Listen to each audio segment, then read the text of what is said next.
नमस्कार साथियों, public 24/7 YouTube channel पर आपका स्वागत है। आज हमारे साथ श्रीमान तुफैल चतुर्वेदी जी, जो इस्लाम और कुरान का भारतीय या ये कहें हिंदू नज़रिया, उस नज़रिए को रखने के मामले में बड़े ही माहिर और उस्तादों की गिनती में आते हैं। आज उनसे हमारी एक चर्चा कुछ विषय जो भारत के संविधान और इस्लाम और कुरान से संबंधित है, उनको लेकर चर्चा के लिए हम जा रहे हैं। श्रीमान तुफैल जी, हमारा आपसे एक पहला सवाल है कि इस्लाम और भारतीय संविधान की भारत के लोकतंत्र में क्या स्थान है? कौन सुप्रीमेसी रखता है? क्या इस्लाम सुप्रीम स्थान पे है या संविधान? बहुत अच्छा और गंभीर प्रश्न है, मगर इसका उत्तर दो टूक देने से पहले मैं थोड़ी सी इस्लाम के बारे में बात करना चाहूँगा। हमारी कठिनाई है कि, और हमारी क्या, विश्व भर में ये हुआ है, 1500 वर्ष से इस्लाम कार्य कर रहा है। मोहम्मद ने जब से इसकी घोषणा की थी और 5 नियम तौहीद, नमाज, रोज़ा, ज़कात और हज तय किए थे और उसके डूज़ डोंट्स तय किए थे। इसके चिंतन के प्रति आग्रही और उसकी जिसे ईमानदारी से कहा जाए कि छान फटक, वो विश्व भर ने की ही नहीं। ये इतना हास्यास्पद है कि 300 साल क्रिश्चियंस ने क्रूसेड लड़े इस्लाम से, यरूशलेम के लिए लड़ाई लड़ी, मगर 300 वर्ष तक इसकी चिंता ही नहीं की कि लगातार ये झगड़ क्यों रहे हैं, आधार क्या है। पहली बार भारत में आर्य समाज, महर्षि दयानंद का जो ग्रंथ है सत्यार्थ प्रकाश, उसका 14वां सवोल्लास में इस्लाम का खंडन आया। इससे पहले विश्व में कभी किसी ने चिंता ही नहीं की, और ये निश्चित रूप से होनी चाहिए थी। इस्लाम की धारणा क्या है मैं बताना चाहूँगा। मोहम्मद ने तौहीद यानी अल्लाह एक है, उसमें कोई सम्मिलित नहीं है, कोई देवी देवता किसी प्रकार का कुछ नहीं है। मोहम्मद उसका पैगंबर और कुरान उसकी किताब, ये तौहीद का आधार है। इस पर पहले दिन से जब ये घोषणा हुई तब से ही विवाद था, और शुरू के वर्षों में मक्का में मोहम्मद अपने प्रयासों के बावजूद 100 लोग मुसलमान नहीं बना पाए, और इतना विरोध बढ़ा कि मक्का छोड़कर उन्हें मदीना भागना पड़ा। वहाँ सत्ता हाथ लग गई, और उसके बाद मारना, लोगों पर हमले करना और सारी चीज़ें आती रहीं। नमाज अल्लाह के बारे में है और उसको 5 बार दिन में नमाज पढ़ी जाए। रोज़ा रखना और हज और तौहीद, नमाज, रोज़ा और ज़कात, कि आप मुसलमान हैं तो आपको इस्लाम को टैक्स देना होगा, पैसा देना होगा। ये काम स्टेट का होता है। इस्लाम मूलतः दीन और दौला, यानी अपने जो व्यक्तिगत आचार विचार हैं, जिसे हम धर्म से कई बार जोड़ लेते हैं, वो धर्म नहीं है।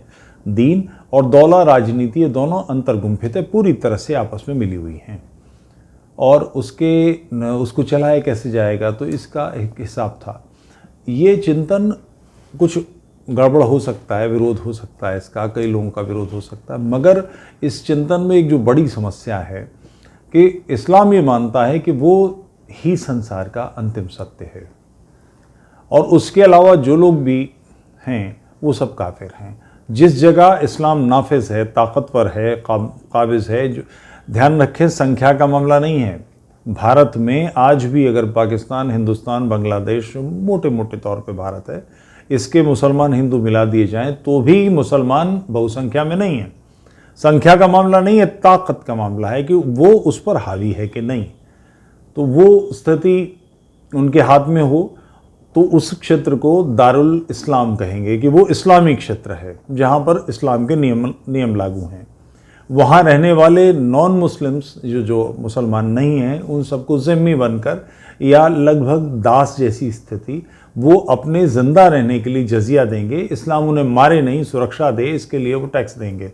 जैसे ये जो दाऊद है बॉम्बे में करता रहा है कि आप बिल्डिंग बना रहे हैं, आप अपना व्यापार कर रहे हैं, आपकी दुकान पर हमला नहीं हो, आपके यहाँ बम न फेंका जाए, कोई गोली न मारी जाए, इसके लिए आप प्रोटेक्शन मनी दें।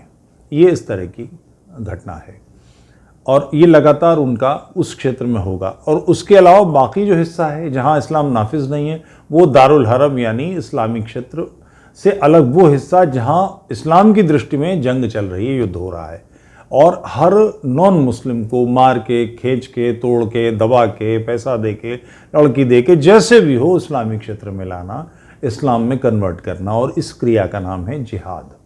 लगातार ये काम करना हर मुसलमान का जीवन का एकमात्र लक्ष्य है कि वो जिहाद करता रहे। जो दारुल इस्लाम है वो, और दारुल हरब यानी लड़ने का क्षेत्र, इनके बीच में सतत संघर्ष चल रहा है और ये 1500 वर्ष चल रहा है।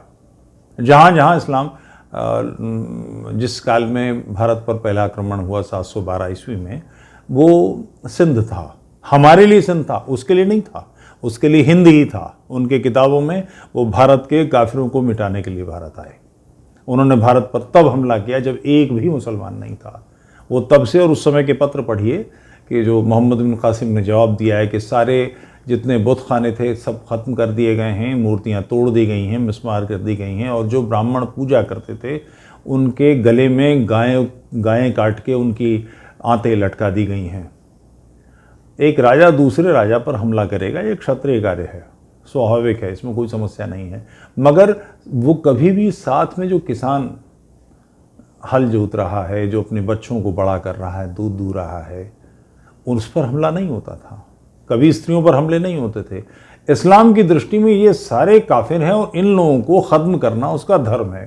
तो ये एक मूलतः हिंसक माफिया है जो आधिपत्य चाहता है हर स्थिति में कि हमारा वर्चस्व हो जाए। तो वो इस बात को समझे बगैर आप इसके बारे में कोई प्रश्न करेंगे तो मेरा जवाब देना उपयुक्त नहीं होगा। इस बात को समझ लें। अब आपका जो प्रश्न है उसे लेता हूं कि इस्लाम और भारतीय संविधान भारत के लोकतंत्र में सुप्रीम कौन स्थान रखता है। किसी भी स्थिति में भारत यानी क्या, हमने 1947 में जब विभाजन हुआ और बची कुची हमारा राष्ट्र हमें देश मिला, तो इसके लिए नियम बनाए। 1952 में हमने कानून बनाए और हमने अब स्वतंत्र संविधान को आत्मार्पण किया कि हम इसके हिसाब से चलेंगे। उसमें मुसलमान भी थे, ईसाई भी थे, यहूदी भी थे, या मान लीजिए कि वो थे, क्योंकि उनका नेतृत्व तो संसद में था नहीं। इस्लाम पर जो नेतृत्व करने वाला वर्ग है वो अलग है, वो सामने नहीं आता, ये उसकी शक्ति है। कभी वो सामने पड़ते ही नहीं आपके, तो माना ही जाता है कि उन सब ने किया, तो उससे ऊपर सुप्रीमेसी तो किसी की नहीं हो सकती, संभव नहीं है। मगर इस्लाम एक ऐसी विचारधारा है जो अपने आप को अंतिम सत्य मानती है। उस पर वो डिस्कस ही नहीं करते, बात ही नहीं करते। वो तो कुछ कि जो इसे नहीं मानता उसे काट डालो। क़िताल फ़ी सबीलिल्लाह, अल्लाह की राह में कत्ल करो। जिहाद फ़ी सबीलिल्लाह, अल्लाह की राह में जिहाद करो। ये उनके नारे हैं और ये कोई दबे छिपे नहीं हैं।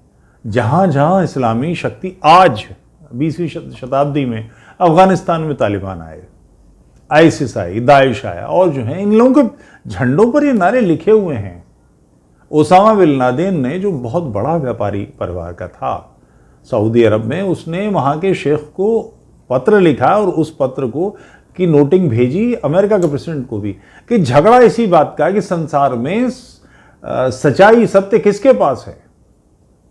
इस्लाम के पास ही सच है और उसके अलावा जो कुछ है वो सब नष्ट करने के योग्य है। ये शक्ति का मामला नहीं है। जैसे कई बार लोग, कुछ वामपंथी हैं जो इस तरह सी बातें करते हैं कि भारत में जो आक्रमण हुए वो मंदिरों पर इसलिए हुए कि उसमें पैसा था। चलिए मान लेते हैं, नालंदा के विश्वविद्यालय में वहां किसके पास पैसा था? गरीब भिक्षु थे जिनके पास एक कंथा ओढ़ने का और एक चटाई बिछाने की थी। इन्हें मारने का क्या कारण था? तक्षशिला के लोगों को मारा, वहां कौन सा धन था? तो ये मामला धन का नहीं है। और इन लोगों के पत्र हैं, जैसे आपको आश्चर्य होगा ये जान के कि महमूद गजनवी, जिसके बारे में हम सबको ये कहा जाता है, बताया जाता है कि 14 बार उसने भारत पर आक्रमण किया। महमूद गजनवी के भारत पर आक्रमण के भारतीय इतिहास में एक लाइन कहीं नहीं है, कहीं नहीं है कोई उल्लेख। ये शौथ परंपरा है जो हमें सुनकर पता लगी है। अन्यथा हमारे पास कोई डॉक्यूमेंटेशन इसका रिकॉर्ड नहीं है। इसका रिकॉर्ड ईरान के पास है, जहां से वो हमला करने आया था। उसके रिकॉर्ड में है कि सोमनाथ के पुजारियों ने कहा था कि तुम जितना चाहे धन ले, मूर्ति मत तोड़ो। तो उसने कहा मैं बुत फरोश नहीं हूं, मूर्ति बेचने वाला नहीं हूं, बुत चिकन हूं, बुत तोड़ने वाला हूं। तो वो मामला सारा शिर्क और कुफ्र और ईमान और इन सब के झगड़े का है। वो किसी की सुनते ही नहीं, मानते ही नहीं। वो इस पचड़े में नहीं है कि सुप्रीमेसी किसकी है, वो बात ही नहीं करते इस पर। उनकी बड़ी स्पष्ट बात है कि हम जो कह रहे हैं वो सच है। यानी एक वो क्या नाम, पुतली बाई या फूलन देवी ये तय करेंगी कि न्याय व्यवस्था क्या है, और वो इस पे बात भी नहीं करें, किसी की सुने नहीं, जो मर्जी है कहें और हम मानने के लिए बाध्य हैं। तो ये प्रश्न उनके संदर्भ में मेरे लिए रिलेवेंट है, उनके संदर्भ में बिल्कुल इरेलेवेंट है। वो सुनते ही नहीं, मानते नहीं, बातें नहीं करते। उनके पास तो एक ही तर्क है कि वी आर द बॉस, हमारे पास ही सच है, बस, इससे आगे सुनते ही नहीं। आपने बड़ा गंभीर प्रश्न और उसका बड़ा ही विस्तृत उत्तर जो दिया है, उससे हमारे व्यूअर्स को काफ़ी कुछ समझ में आया होगा कि भारत के संविधान का क्या स्थान है इस्लाम की नज़र में, इस्लाम के नज़रिए में। इससे मिलता जुलता ही मेरा दूसरा प्रश्न है आपके लिए, क्या भारत के संविधान का भारत में सही मायने में कुरान के परिप्रेक्ष्य में देखा जाए तो क्या पालन हो पा रहा है? आपका ये प्रश्न में कुछ घटनाओं से इसका उत्तर देना चाहूँगा। बॉम्बे के आज़ाद मैदान में एक रैली हुई, उसके फोटोग्राफ्स बहुत चर्चित हुए कि वहाँ पर जो सैनिक बलिदान हुए थे उनके लिए एक शहीद स्मारक बना हुआ था। शहीद शब्द का बहुत गलत अर्थ लिया जाता है। शहीद का जो सही अर्थ है, जिसने इस्लाम के लिए लड़ते हुए जान दी, वो शहीद है। जो राष्ट्र के लिए, देश के लिए लड़ते हुए बलिदान हुआ, उसको शहीद वे नहीं है। ये फालतू की बात है। उसको वो सिर्फ वो बलिदान होता है राष्ट्र के लिए। शहीद का मतलब इस्लाम के लिए जान देने वाला होता है। तो वहाँ जो शहीद स्थल था, बहरहाल जो नाम दिया था, उसको लोग तोड़ रहे हैं, लाते मार रहे हैं। उसने क्या बिगाड़ा? आप सामान्य रूप से देखिए, अब ये कम हो गया है गुजरात दंगे के बाद से, अन्यथा ये नॉर्मल बात थी उत्तर प्रदेश में, बिहार में, मध्य प्रदेश में, कि कोई जुलूस निकलेगा हिंदुओं का तो उस पर मस्जिद से पथराव हो जाएगा। कोई यात्रा निकल रही है, या अभी दिल्ली में जो दंगा होता, इस वाला नहीं, इससे पहले जो दिल्ली में दंगा हुआ था, वो ये था कि नवरात्र की चौकी बैठी, तो चौकी क्यों बैठी है? इसके डॉक्यूमेंटेड मैं आपको तो उल्लेख दे सकता हूँ, तथ्य दे सकता हूँ कि मोहम्मद ने स्वयं ईद के मौके पर मस्जिद में ढोल बजवाए थे और आयशा से कहा था कि जाके सुनो, देखो उस जुलूस को। मैं इसके उल्लेख दे सकता हूँ, तथ्य दे सकता हूँ कि मस्जिद के अंदर सारे काम हुए। ऐसा नहीं है कि कोई नहीं, ये नई बात है, मगर यहाँ पर विरोध है। क्यों विरोध है? उनके जहन में बिल्कुल साफ है कि वो 24 घंटे यही सोचते हैं कि वो शैतानों से भरी दुनिया में, काफिरों से भरी दुनिया में है और इसको नष्ट करना है। उनके सारे नियम कानून इसी हिसाब से चलते हैं। और भारत में डेमोक्रेसी है, और डेमोक्रेसी दुर्भाग्य से, मगर ये सच है, विश्व भर में इस्लामियों का टूल बनी हुई है। हर कॉन्स्टिट्यूंसी में 1,00,000, 1.5 लाख, 2 लाख वोट होते हैं। सबकी जीप लपलपाती है उस 1.5-2 लाख वोटों के लिए। 1.5 लाख वोट अपने हाथ में आएंगे क्योंकि वो एन ब्लॉक वोट करते हैं। मैं एक कानूनी पक्ष पुराना बता रहा हूँ, आपका नया नहीं मालूम, मगर पहले जब ये वोटिंग होती थी और आधार कार्ड सबसे ये कार्ड नहीं बने थे, तब तक की बात, नियम था कि 90% से अधिक कहीं वोटिंग होगी तो उस क्षेत्र को वैसे ही कि इस पर बूथ कैप्चरिंग हुई मानकर निरस्त कर दिया जाएगा। इसका एक अपवाद था। मुस्लिम पोलिंग बूथ होंगे तो वहाँ ये नहीं चलता था। मैंने स्वयं 96-97% तक वोट पड़ते देखा है मुस्लिम एरिया में। वो बहुत चौकन्ने लोग हैं, तो सारा का सारा एन ब्लॉक वोट पड़ता है। ये उनकी इनबिल्ट गुणवत्ता है। क्षमा करेंगे, इस समय नाम ध्यान नहीं आ रहा। उनकी पत्नी बरेली से लड़ी, तो मैं वहाँ था। एक बुढ़िया, नहीं बुढ़ा, आंखें नहीं, उसी डंडा टेकता, वो दीन भाई को एक पर्ची डालाऊं करता वो चला जा रहा था। उसे ये तक नहीं पता था कि यहाँ दीन भाई लड़ ही नहीं रहा है, दीन बहन है, मगर उसका वोट दीन के लिए जाए, ये उसके दिमाग में है। तो सबको मन करता है कि 1.5-2 लाख वोट ये प्लस ये हो गए, अब 50,000 प्लस करने हैं, इनको इकट्ठा करना है। कोई मुलायम सिंह या लालू यादव या मायावती भारत में ही नहीं हैं, वो लंदन में भी बैठे हैं, वो फ्रांस में भी हैं, वो जर्मनी में भी हैं, वो अमेरिका में भी हैं। ट्रंप से जो पहला प्रेसिडेंट था वो बेसिकली वहां का मायावती था। सारे इस्लामी उसके फेवर में इकट्ठे हो गए। अभी जो बिडेन जीता है, अमेरिका के सारे इस्लामी उसके पक्ष में काम कर रहे थे कि ट्रंप इस्लाम के लिए खतरा बना हुआ है। पिछले प्रेसिडेंट ने, ओबामा ने, अरब कंट्रीज में जाकर कहा कि ये जो इस्लाम के गलत प्रचार करने वाले हैं, जो आतंकवादी हैं, इनको नष्ट करना होगा। इस्लाम का गलत प्रचार, वो जो कुछ कह रहे हैं उसकी पुष्टि वो कुरान से करते हैं कि नहीं? उनके झंडों पर कुरान की आयतें काफिरों को मारने की हैं कि नहीं? वो जब भी ये काम कर रहे हैं, अभी कुछ साल पहले, 3-4 साल पहले तो बहुत सारे व्हाट्सएप आ रहे थे कि वो पिंजरे में सैनिकों को, बच्चों को, यज़दी बच्चों को बंद करके पेट्रोल डाल के आग लगा रहे हैं, कटर से उनके गले काटे जा रहे हैं, समुद्र के किनारे हत्याएं की जा रही हैं। वो वीडियो बनाने के लिए कोई बाहर से लोग नहीं आए थे, वो स्वयं बना रहे थे। और सारे वीडियो में एक खास बात थी, अल्लाह अकबर के नारे। किसी की गर्दन काटता है कोई, या कोई जल्लाद फांसी चढ़ाता है, तो उसमें ईश्वर सर्वशक्तिमान है के नारे लगते हैं। अल्लाह अकबर क्या है? वो कुफ्र मिटा रहे हैं। उसके बावजूद ओबामा ये कह रहा है, सुनने वाले हंसते हैं अंदर से कि ये गधा है। हम जो ये बातें कर रहे हैं इस्लामी खूब समझते हैं, और स्ट्रेटजी बड़ी फास्ट है। तो उनके बिल्कुल स्पष्ट है, हमारा संविधान उनके पक्ष में काम कर रहा है। हम सोचें कि हम उनके वो हमारे हिसाब से चलेंगे, वो बिल्कुल स्पष्ट है कि वो आपको चला रहे हैं। जैसे एक उदाहरण आपको, रामकृष्ण मिशन, स्वामी रामकृष्ण देव परमहंस का, उनके बाद की सारी परंपरा, इसमें एक भी कभी मुसलमान नाम सुना है कहीं किसी ने? सारे हिंदू हैं। रामकृष्ण मिशन ने इसका दावा किया, कोर्ट में गया कि हम हिंदू नहीं हैं। कारण, भारत के संविधान में यह है कि कोई भी अल्पसंख्यक अपना संस्थान खोल सकता है।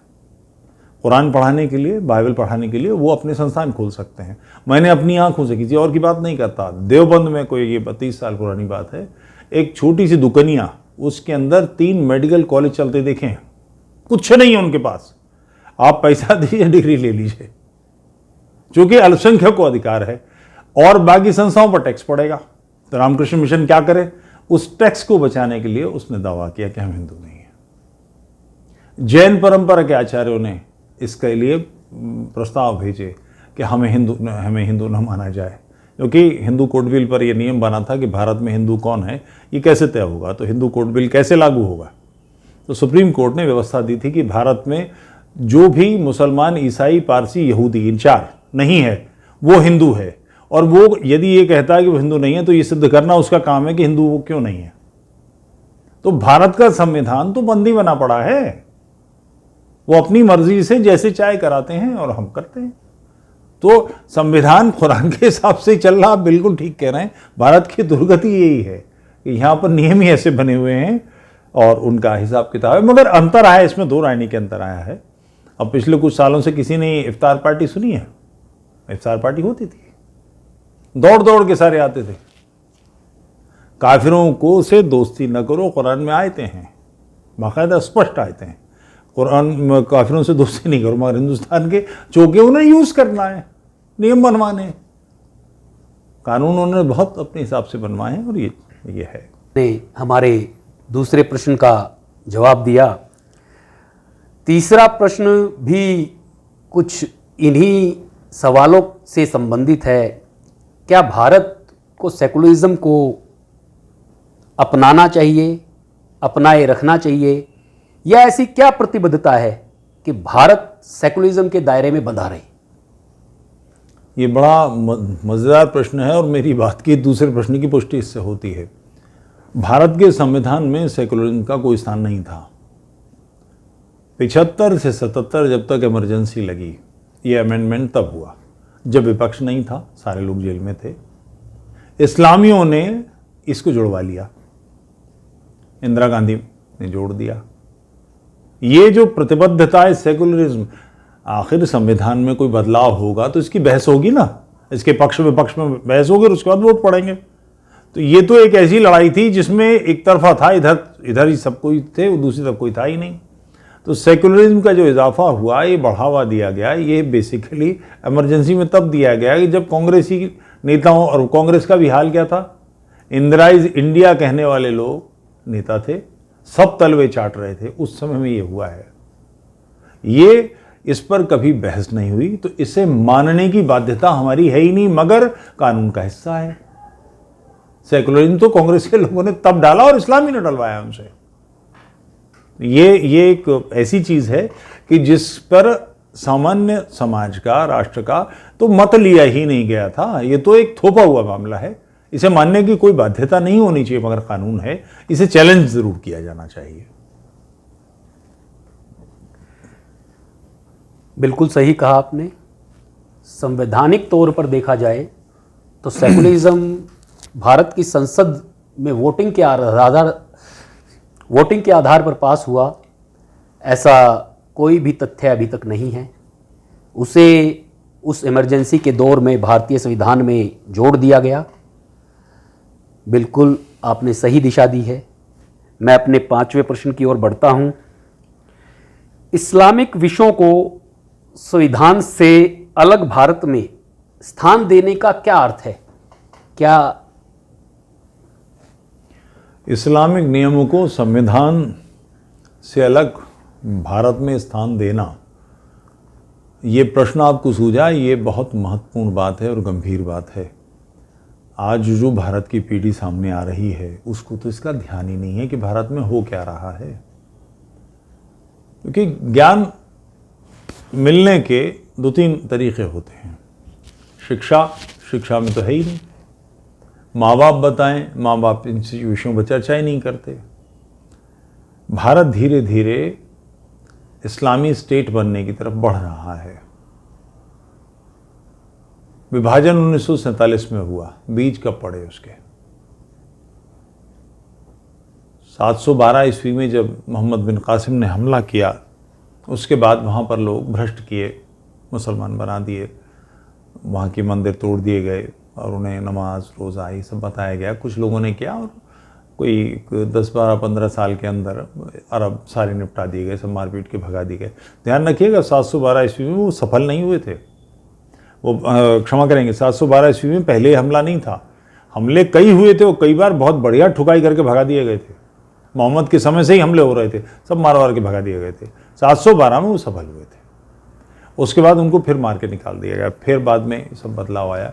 बड़े पैमाने पर जो बदलाव आया वो बाबर का था। बाबर भारत में मदरसे लाया था, भारत में इस्लामी शिक्षण की व्यवस्था उसने की। उससे पहले भी आक्रमण होते रहे, मंदिरों पर तोड़ होती रही, सब सारे काम होते रहे।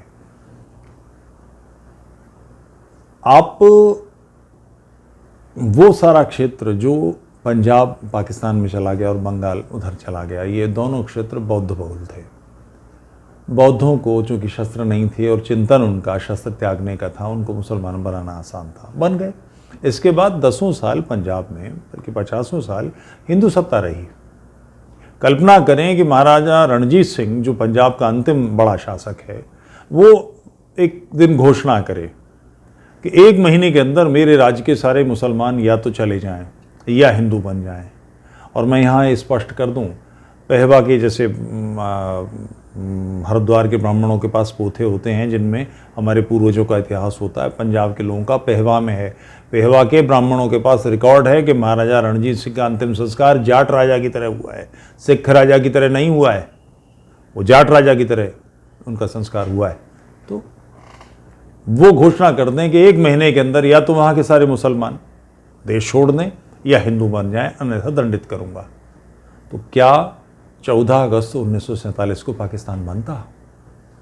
पाकिस्तान तो इसीलिए बना ना कि वहाँ रहने वाले मुस्लिम समाज ने, उनके नेतृत्व ने तय किया कि हम हिंदुओं के साथ नहीं रहेंगे, चूँकि इनकी संख्या देखे डेमोक्रेसी आ रही है, हम पर हावी हो जाएंगे।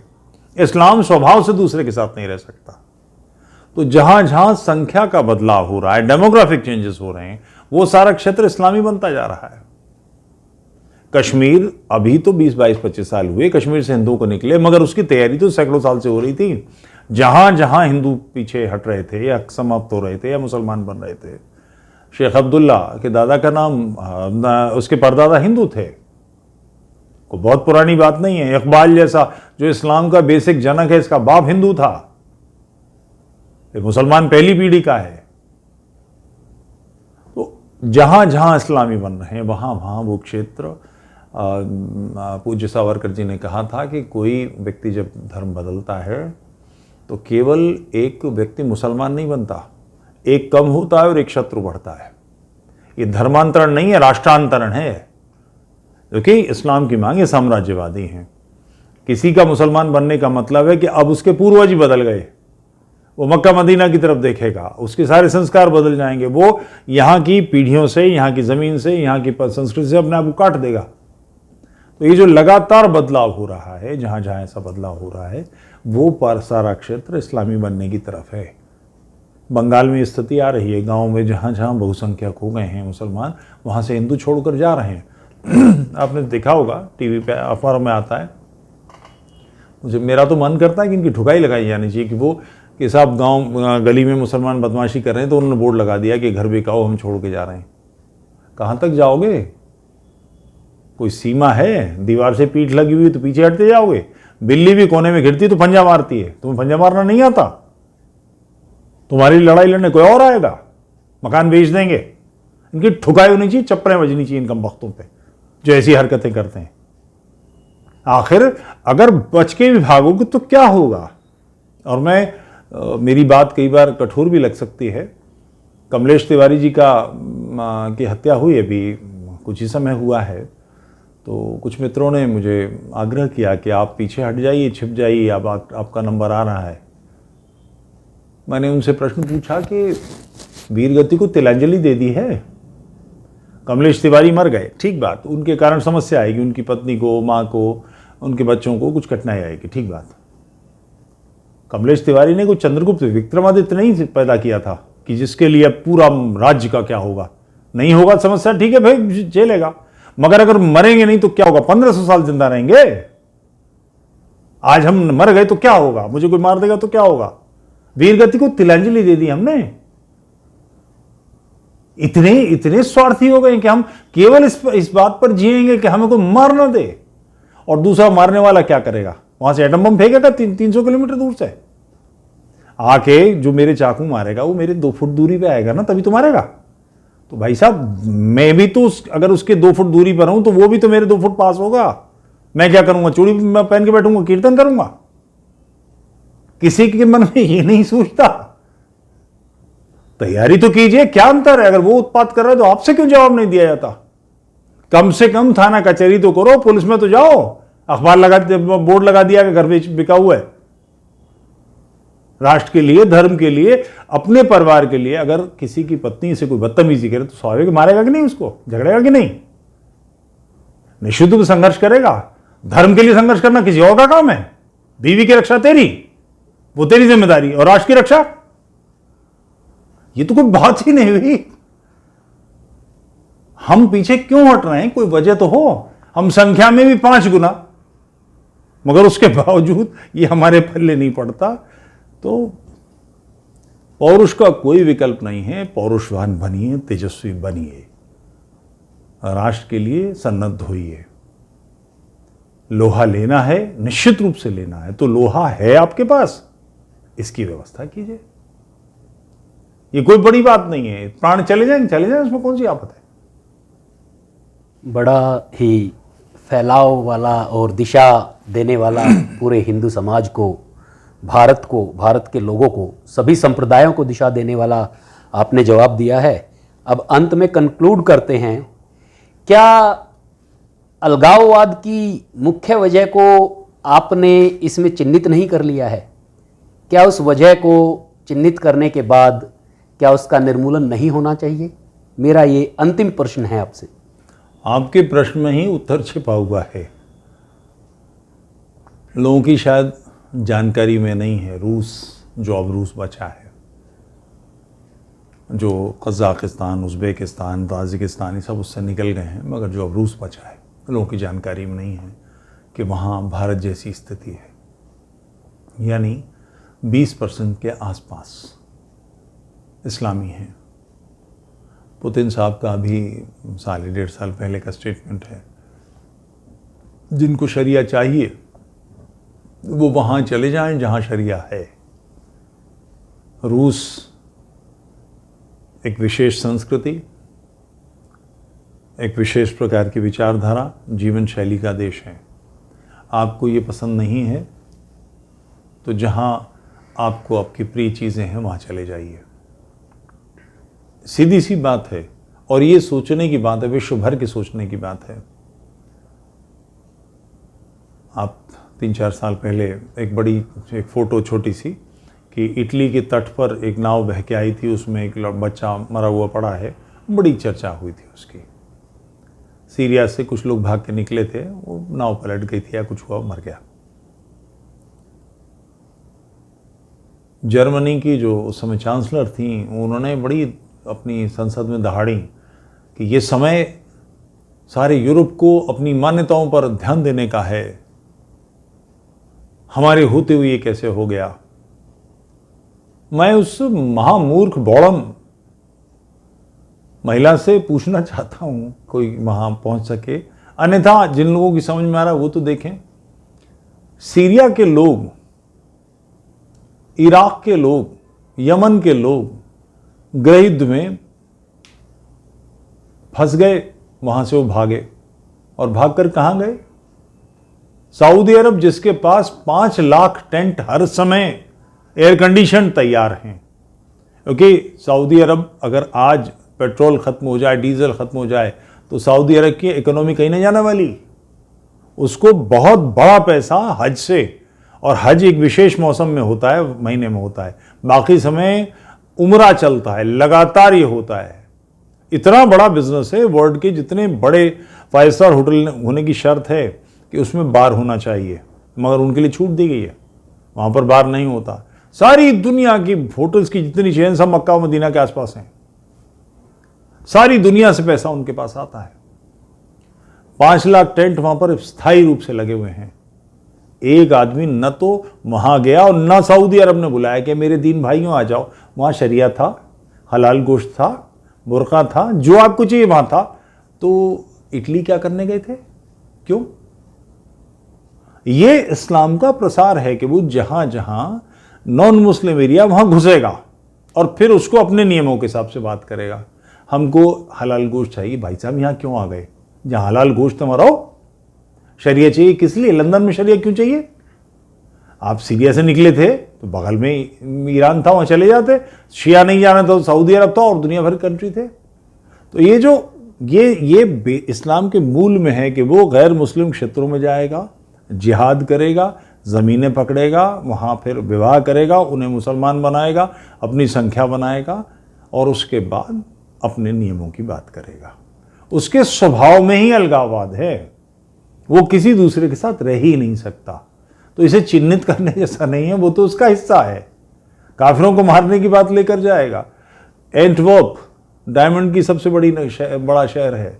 एंटवर्प में मेरे कई मित्र हैं, वो बताते हैं कि मुस्लिम रोड्स पे खड़े रहते हैं और वहां से निकलने वाली औरतों और आदमियों को ऐसे घूरते हैं जैसे उनकी जगह पर कोई घुसपैठ ही आ गया हो। एंटवर्प की स्थिति है। फ्रांस अब एक गंदा देश हो गया है। जो दिल्ली में जामा मस्जिद के आसपास कूड़े कचरे का हाल है ना, वो पेरिस का हाल है। उसको पूरे को तब्दील कर दिया। लंदन के कुछ इलाकों में जहां पर मुस्लिम बहु लिया है, वहां कानूनी रूप से व्यक्तिगत नहीं, कानूनी रूप से शरिया नाफिज हो गया है। वो काले झंडे वो सारी दुनिया में फैला रहे हैं। तो अलगाववाद तो उसका हिस्सा है, वो लगातार ये करेगा ही करेगा। इसमें किसी को संदेह नहीं होना चाहिए। हुआ क्या कि जर्मनी की जो मूर्ख महिला है क्या कि पिछले कोई 40-50 साल से नारी मुक्ति का आंदोलन वामपंथियों ने चलाया, चल गया, लोगों ने फिर विवाह नहीं किया। मैं को परिवार तोड़ने की बात की, मैं को बहुत आग्रह किया कि इंडिविजुअल के राइट्स होने चाहिए। लेडी की बॉडी पर किसका राइट है? परिवार टूट गया, बच्चे पैदा नहीं किए। आपको ध्यान होगा कि पिछले 2 साल भर में इटली में बहुत सारे लोग मारे गए हैं कोरोना के कारण। ये बात लोगों के सामने नहीं आई है कि सारे 70+ के लोग हैं वो। ये वही लोग हैं जिन्होंने कोई आवश्यकता महसूस नहीं की कि नई पीढ़ी पैदा की जाए। बुढ़ापा था, झटक गए। तो अब फ्रांस की, जर्मनी की, ब्रिटेन की, इटली की स्थिति आ गई है कि जो ऑड जॉब्स हैं, प्लम्बिंग कौन करेगा, छोटे मोटे जो काम हैं वो कौन करेगा, गार्डनिंग कौन करेगा, गाड़ी कौन चलाएगा, ये सारा एक वैक्यूम खड़ा हुआ है। क्यों? अपनी नई पीढ़ी नहीं है, शहर खाली पड़े हैं। इटली अपने गांवों में, ऐसे गांव हैं, बसने के लिए पैसे दे रहा है कि आ जाइए हम लोग देंगे। उसका कारण ये है कि वहां पर नई पीढ़ी आई नहीं है। उस गैप को भरा इन लोगों से। इसकी चिंता नहीं की कि 18-20 साल से लेकर 35 साल की उम्र के देश में आपने 5 लाख लोग ले लिए। इनकी सेक्सुअल नीड का क्या होगा? ये वो हैं जिन्होंने जीन्स पहने महिला नहीं देखी, जिन्होंने स्कर्ट पहने लड़कियां नहीं देखी, जो पिकनी पहनने वालों को जानते ही नहीं। वो तो ये सोचते हैं कि ऐसा कोई लिबास पहनने वाले को तुरंत वहीं सेक्स के लिए आमादा कर लो। क्योंकि यूरोप नहीं देखा उन्होंने जो पोर्नोग्राफिक मूवी हैं ये सारी देखी हैं, तो उसकी वजह से उनके दिमाग ऐसे बने। नतीजा, अब जर्मनी में तहर्रुश हो रहा है। तहर्रुश एक इस्लामी प्रक्रिया है जिसमें गैर मुस्लिम औरत को घेर कर रेप किया जाता है। एक साथ 400 लोग उसके ऊपर सर्कल बनाए हुए हैं, बाहर वाले अलग हंगामा मचाए हुए हैं, दूसरे सर्कल, तीसरे अंदर ही सारा हो रहा है। वहां तहर्रुश की घटनाएं हो रही हैं। यूरोपियंस परेशान हैं कि ये हो क्या रहा है, मगर ये तो आपने न्योता दिया था। सोचना चाहिए था कि 20 से लेकर 40 साल की उम्र के, 35 साल की उम्र के लोग भर लेंगे तो ये आपके जीवन दर्शन के लोग नहीं है। ये क्या सोचेंगे, क्या खान पान है इनका। अब वो कह रहे हैं उन्हें हलाल चाहिए, उन्हें मस्जिदें चाहिए। अब ये डेमोक्रेटिक कंट्रीज हैं, उन्होंने कहा ठीक है मस्जिद बनाएंगे, मगर मस्जिद भी तो यही करेगी। अजान बेसिकली है क्या? अल्लाह की राह में आओ। अल्लाह क्या कह रहा है, वो यही सारी बातें तो कर रहा है। उस चिंतन को पूरी तरह से वाइप आउट किए बिना बदलाव नहीं आने वाला। वो तो समस्या है ही, समस्या की जड़ी इन सारे चिंतन में है। तो अलगावत तो होगा ही होगा, स्वाभाविक है। धन्यवाद तुफैल जी, बहुत ही विस्तार से हमारे सारे प्रश्नों के, जो मन में हमारे दर्शकों की इच्छाएं रही होंगी या प्रश्न रहे होंगे, उनके आपने जवाब दिए। और मैं समझ रहा हूं कि हमारे दर्शकों को एक एक सवाल का जवाब मिला है और दिशा मिली है कि भारत का संविधान कब तक किस दिशा में जा रहा है, कितना महत्वपूर्ण है भारत के लोगों के लिए। ये निर्णय करने का समय है, भारत के लोगों को तय करना है संविधान ही चाहिए या जो चल रहा है वो सब चाहिए। जय हिंद, जय भारत।